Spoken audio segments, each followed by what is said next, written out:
Hi, I'm Karen, and I'm sitting here with Lucy Maud Montgomery at her home in Leaskdale. She lived here many years ago and is best known for her stories about Anne. Stories that Canadians love, stories that are seen around the world and have been read around the world. I wish I could pick her brain about what it means to be a great storyteller, but obviously that's not going to happen. But guess what? Today we can learn what it means to be a good storyteller, maybe even a great storyteller, and we can help children, more importantly, connect with Jesus and his story.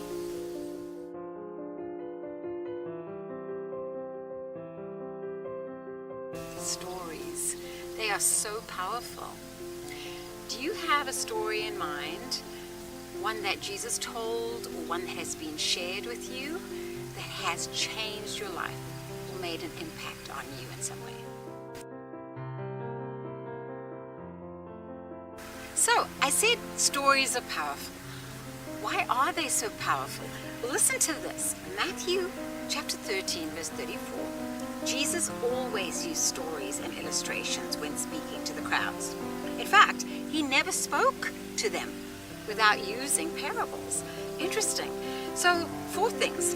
1, stories are powerful because, just like Jesus did, they illustrate a truth. They help you to understand the deeper meaning that God wants you to learn through a story. Secondly, they help you remember.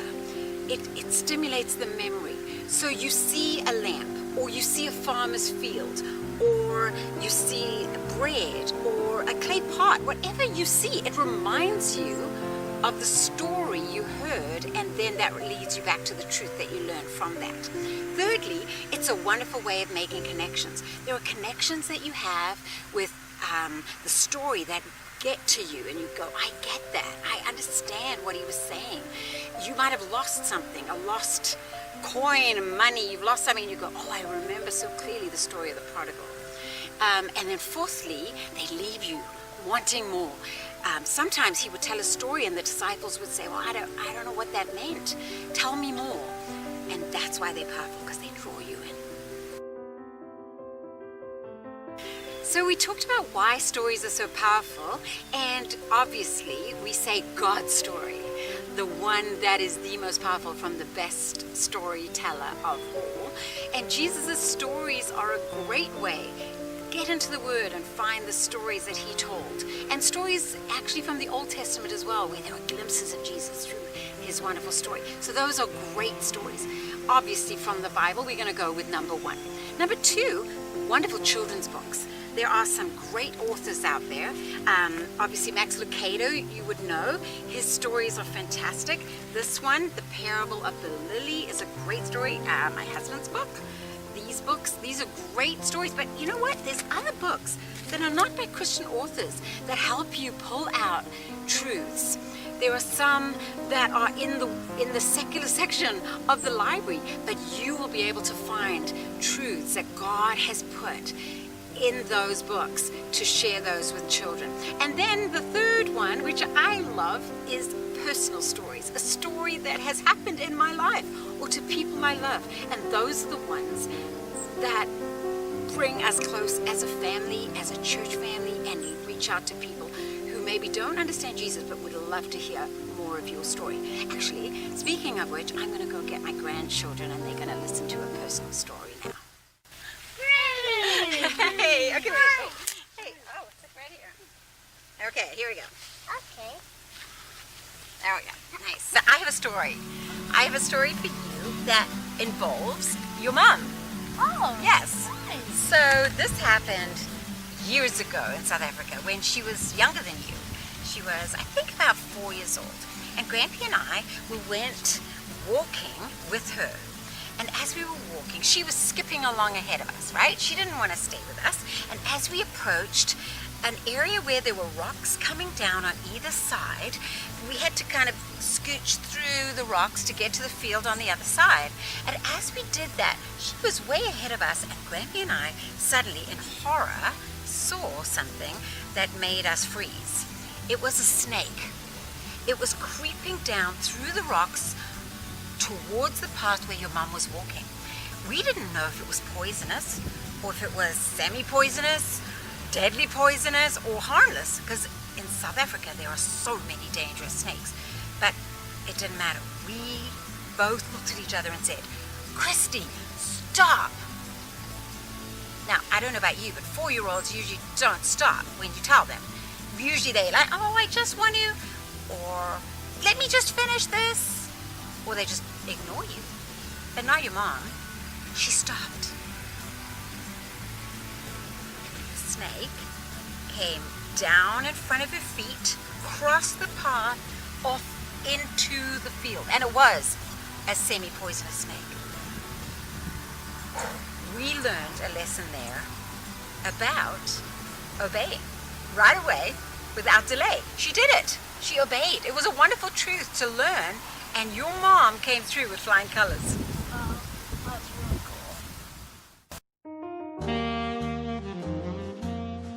cool. So, presentation of stories. There's different ways you can present stories to children. The first way, which is a very valid way, and even though some think it could be boring, it isn't, is just listening. My grandchildren love audiobooks. Some people love just listening to the version of the Bible.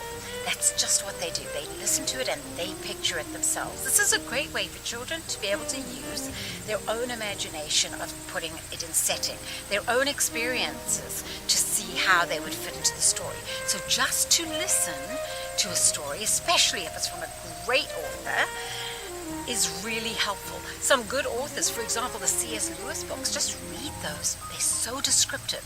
They're so good at just using your ears for listening. So that's one. Second way is just to look. You say, well, you're not speaking. No, you just are looking.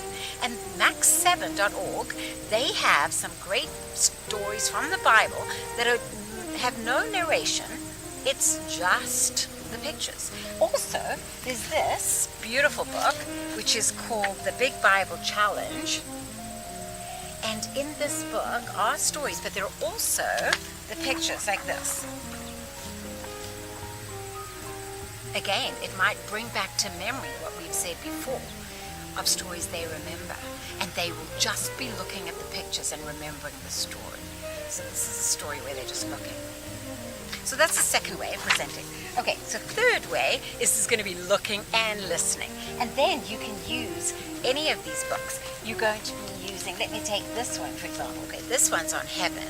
And then as you read this one, you're going to be reading it, so they're listening, but they're also looking at the picture.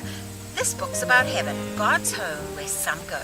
Turn the page now for the future to know.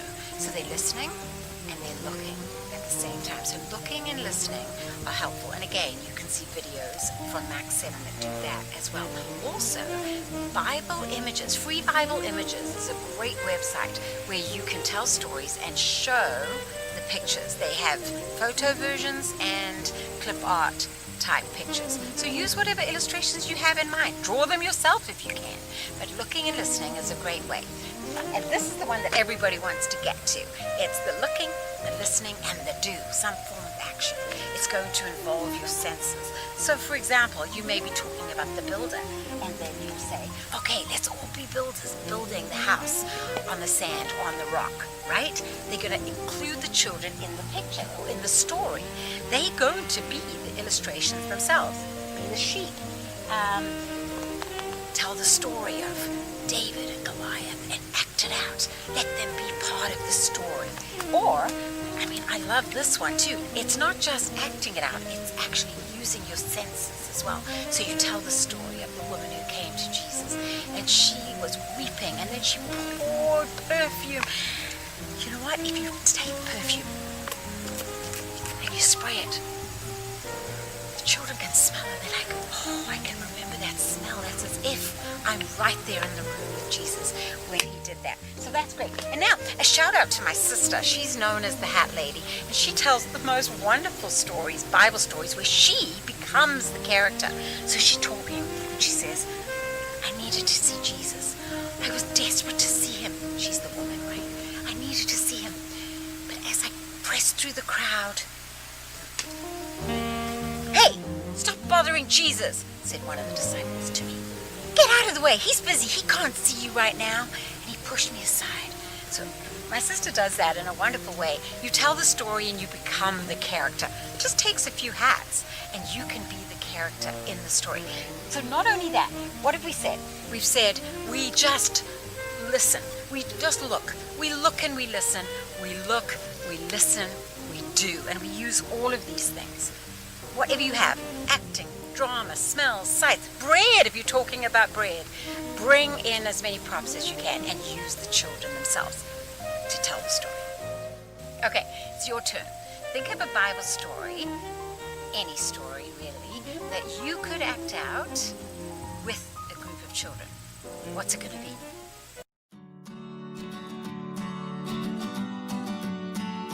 So I've got 10 tips to leave you with in becoming a storyteller.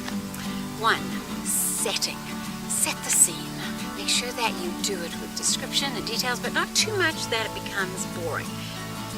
Set the scene. Number 2, keep to a single focus. Don't go off on a tangent and have lots of different ideas going. Try to keep your truth that we talked about earlier as a single point and a single theme. And then thirdly, know your audience. It's really important that when you are telling a story, you're not telling a story to people as if they know everything about you. Like if it was an urban story and you're living and you're talking to children from a rural background, you would have to fill in some of the gaps to help them understand the setting. That goes back to knowing the setting. So understand your audience and then adapt to them if they're not getting it. Point number 4, you need to be obvious. We said keep to a single theme earlier, but also you need to be obvious without being repetitive or boringly repetitive, but you need to even stop and ask them if they're getting the point without breaking the flow of the story. It has to be obvious. And then point number 5, be expressive. Use your eyes, use your face, use your body to tell the story. Don't speak in a monotone and be, this is so boring, this story. Don't do that. Also remember to pause for effect. Do that. That was fine. Now, point number 6, you got to remember the story. You can't be like, oh wait, what did I say again? Oh, looking at my notes, trying to remember. You have to remember the facts. Make it your own so that they can really sense that you're telling the story from your heart. So number 7, give credit where it's due. You will be given the resources of where to find some good stories at the end. Tell people where you got the story. Number 8, look around you and find the story in the life that you're living. There's stories happening all around you. Number 9, listen to good storytellers. There are those out there who tell fantastic stories. Find them and listen to them and learn from them. And finally, you be the story that other people are reading. They're looking at your life. You need to be a story worth reading and watching. Thank you so much for joining us today, and I'm hoping that this session on becoming a storyteller has equipped you a little bit, given you some tools that can help you help children to recognize who they are as part of God's wonderful story. Because remember, that's our role, to connect children with Jesus and His story.